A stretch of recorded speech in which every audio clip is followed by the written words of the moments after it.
Just before I went to bed, I received an email from what looks like a throwaway address, with the following message attached. This person sent this to my private email rather than the alternative accounts that I've been using lately, so I don't know how they found it. I'm just hoping you guys might be able to give me some advice. Please. Hi there. I have a question for you. Are you afraid of zombies? I know you see them all the time. How could you not? They're all over television nowadays. I kind of think they're rather oversaturated, personally. To me, I'm starting to see more zombie movies and shows that are comedy and drama, and even soap opera rather than actual horror. I get the appeal, but it's just not for me. But right now, we're talking about you. Are you afraid of zombies?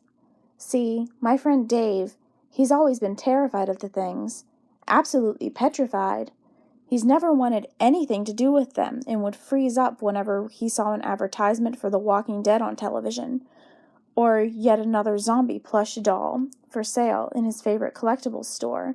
I've asked him again and again why he thought that was, but he couldn't really say. He's an artist. He likes to draw all the time, but putting things into words is much more difficult for him, especially for something that, in this case, constitutes as a legitimate phobia. For some background, my friend is incredibly empathetic. When he watches a movie, he finds himself relating to almost all the characters, even the villains on some level, sympathizing with them and imagining what he would do in their situation. I don't know how people get into Hollywood test audiences, but I imagine he'd be pretty much perfect for that job. He eats up what he sees on the screen, and half the time it leaves me honestly impressed by how much he understands people. He can never really explain why. That talent especially helps when one of our friends is feeling down. Bad breakups are no problem for him, or a friend's shitty day at work. He's always been there for the people in our friendship group. A girl called Jane, in particular, who's one of his closest friends. Thankfully for me, I've generally found that I can turn off most of my negative emotions, so Dave's never really had to have these talks with me. The downside to all of this is when he gets very anxious about situations. When a problem comes his way, he spends so much time trying to imagine how everyone's feeling that he often doesn't look after himself. I've seen him break down a few times, and when he does, he becomes a complete wreck for days. Recovery is difficult, and the nervous tics he gets aren't exactly ideal for the drawings that he makes. One day, when Dave was feeling particularly down about something stupid, he called me, sick to death of being so scared of a fake fucking monster that he often felt like he couldn't go outside. He wanted to get rid of his fear. He wanted to face this issue, combat it, and stop feeling like he did, so he could move on with his life. I could see why. I know a lot of people who felt sorry for him because of how caught up he was in this phobia, this irrational fear. So when he found out that Jane had constantly been calling in to work sick, his concerns only began to heighten. Being sick in and of itself wasn't unusual. Dave and I have had to cancel things on account of illnesses on many occasions. What started to make him worry was about the consistency, the frequency. For the last week, Jane had not been showing up to work, college, or any gatherings of the sort, and to Dave's knowledge, remained entirely in bed throughout this period. When he visited her, she couldn't even speak to him. She was way too doped up on medication to even concentrate for longer than a few seconds, let alone hold a conversation. Dave wanted to know what was going on with her, but her parents were never home. We always got in by using the key underneath the recycling bin, which she told us was there in the case of an emergency. After about 2 weeks of the sickness, though, the key went missing. Dave could never figure out where it went, and assumed the parents took it after figuring out we were constantly sneaking in to check up on her. It absolutely destroyed Dave inside to be so disconnected from his best friend, wanting so badly to help but being unable to do anything. By the end of the 3rd week, Dave was a mess. He would hardly talk to me at all, constantly waiting and waiting for a message from Jane, praying for it to say, "Everything's okay, it's fine, I'm all better now." By Friday night, I finally thought that it was time to do something about the situation, and I knocked on the door that led to Dave's place. I showed him the key to Jane's house, and I didn't even have a moment to explain to him how I found it before he was dressed, out the door, and ready to drive over to check on her. I just went along with it at this point, driving him to the house and hoping he wouldn't leap out of the door while we were driving in a fit of anxiety. The nervous twitch was back. I could see it. There was nothing I could do about it, though, and I just told myself that the best thing I could do was simply what I was doing right now. By the time we got to the place, the sky was pitch black, but Dave disregarded the time and went right over to the front door, unlocking it within seconds and barging inside without caution. It was dark inside the house, and quiet, which, to be fair, I assume is expected for a house at night, when a family is supposed to be asleep. I told him as much when I saw him trying to control his breathing, and helped him look for the light switch. Just before I turned it on, it not only now dawned on my friend to actually check the time we had arrived at, and he took out his phone and read out what it was. Midnight. Of course it had to be midnight. Dave was still looking at his phone when I turned the lights on, and didn't notice the bodies of Jane's parents until he looked up, about 5 seconds later. It would be no exaggeration to say that the sight was gruesome. Dave had known Jane for years, and he had gained a close relationship with her parents over that time.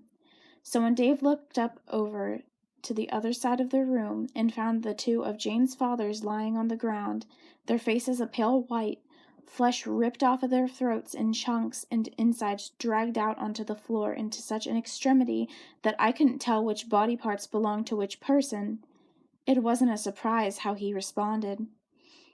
While I wasn't sure how to react, Dave's reaction was by far more animated, his insides finding a different way of traveling outside of his body, as he threw up by the nearby wall. Dave hadn't been eating much lately, though, so that quickly turned into a fit of dry heaving. Dave didn't dare to look up until he heard a noise coming from the hallway to our right, the shuffling footsteps of a person. I have a theory about why some people are scared of zombies. I don't think it's what other people assume the reason for the fear is either. It's certainly not the gore factor. While some zombies are decaying husks in television and film, others hardly even look like they are undead at all. It's not their ability to hide, to never stop moving, and to constantly grow in numbers until they overwhelm you, and there's nothing you can do about it. And it's not their relentless hunger, the brutal snapping of their jaws as they get close enough to bite you, to rip apart the meat on your arm. No, I think the real reason why zombies are terrifying is because of who they were before. Think about it for a moment. Picture your best friend. Picture their smile, the light in their eyes as they talk to you, the joy you get whenever you speak to them, whenever you see their face. Imagine the urge to hug them, and imagine you looking at your friend with the same urge to hug them as they trudge toward you, all light in their eyes gone and replaced with a ravenous nothingness, the chunks of flesh caught on their teeth being the last thing you ever see. I imagine that's what's going through Dave's mind right then. And when he turned to see Jane standing in front of him, the raw meat from the throats of her parents threatened to fall right out of her mouth when she tilted, swaying as she moved closer and closer towards Dave and towards me. I wish Dave was able to do something. I really do. I wish this was the moment he got over his fear, the moment he stood up for himself and realized that he could face it, he could conquer it, he could beat this phobia and become better, stronger. But he froze up. I'd never seen him so much like a statue before. It was as if his entire body, His movements had entirely shut down. I bet he thought those were his last moments in this life. I don't think he was able to cope with that idea. So I acted myself.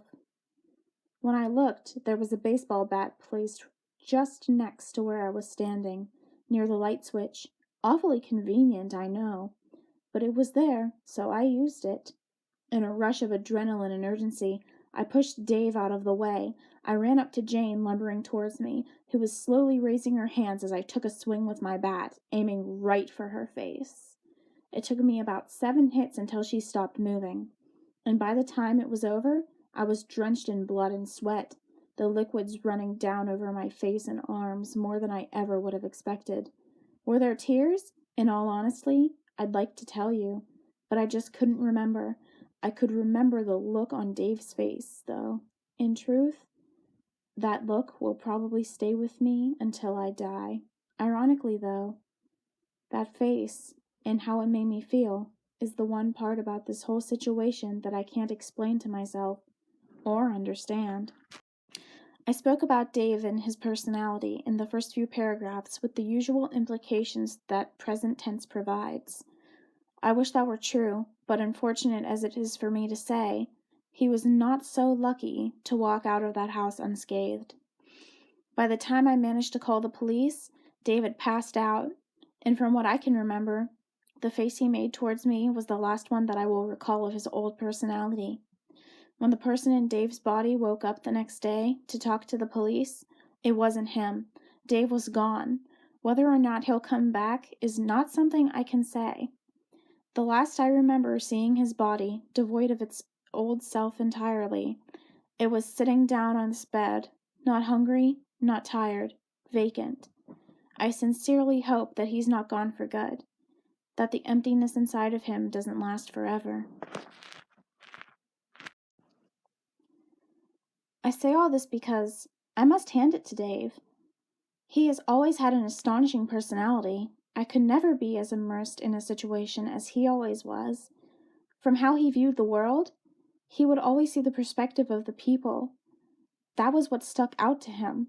How people are feeling, what's happening to them, how events affect them, even to such a degree that he could even feel empathy for something such as a walking corpse. Because of his sympathy, his utter commitment to the people, it was a relief to me that he didn't notice the other things around him, the smaller details. Like where the key to Jane's house had disappeared to, how I got the key, where her parents had been for all of this time, what kind of medication she had been taking, why the flesh from Jane's parents seemed to be removed about a day before we visited, but the bodies of the two looked like they'd been dead for about 3 weeks, why a baseball bat happened to be ever so conveniently lying right next to the light switch in the house, or the curious smudges of fake blood and zombie makeup which got on my hands as I beat Jane to death. Jane really should have kept a better handle on her home security. I couldn't have told Dave any of this, of course. The vegetative state that he was in barely allows for eating, let alone listening. Although, I suppose that was a bit of an advantage. I was the only witness to the event, so the only story the police was able to get was mine. It helps that I'm very good at cleaning up a large mess. Keeping your best friend's soulmate lucid, mute, and paralyzed for 3 weeks takes up a lot of energy. Covering her with makeup to help her look the part of a flesh-eating monster is nothing compared to making sure she never overdoses and dies. And I had a lot of practice with both. The whole experience was definitely educational, though if I'm being completely frank, I'm actually rather disappointed that I couldn't help Dave. I really wanted to help him get over his phobia. Of all the people I thought might be able to understand what I was doing, I always figured it would be him. Oh well, live and learn. Perhaps you can help me learn from this, though. See, a pleasant man knocked on my door the other day and gave me a few details about you. I know you've been doing some research into people like me, browsing through all of those horror stories on internet forums. You stay up all night sometimes, doing nothing but reading, deluding yourself into thinking that no one is watching you, like all the other people who read stories such as this tend to do. It's rather cute. The man thought you'd be interested in my story, and frankly, I really needed to share this with someone. Until I wrote this, there wasn't a soul who knew what I had done. It was important for me to explain this, to describe what had happened, and perhaps, maybe, I can improve my technique for the next time I try to help someone with their fears. So tell me, are you afraid of zombies? If not, I'd love to hear what does scare you. I'm sure I could help with that.